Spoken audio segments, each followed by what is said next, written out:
So the first thing that's jumped out at me, and this won't come as a surprise to anyone that kind of follows the work that we do closely, but that's that go-to-market efficiency is completely falling off a cliff. And the way that we can see this is by looking closely at CAC payback rates and the magic number metric that these companies are producing.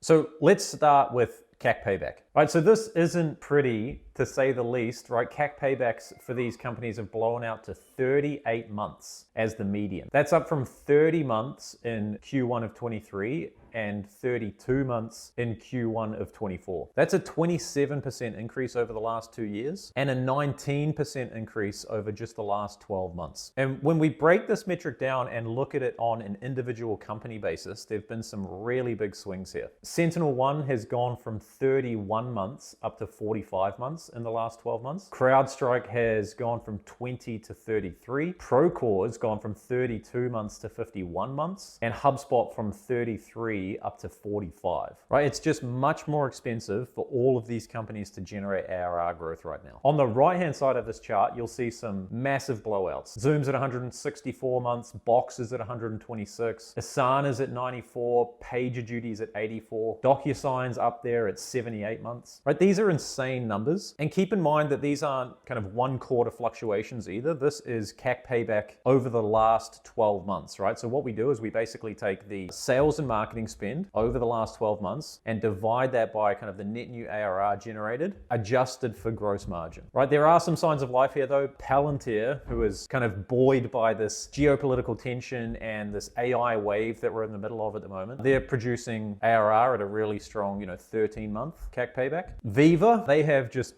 freakishly low sales and marketing spend. I think that comes in at only about 15% of revenue. And so that means that they're able to get a really low CAC payback metric. That came in at 13 months in Q1 as well. Atlassian's still performing pretty well. So they've had kind of their first slide outside of this 12-month CAC payback period. So they were sitting under 12 months for the last few quarters.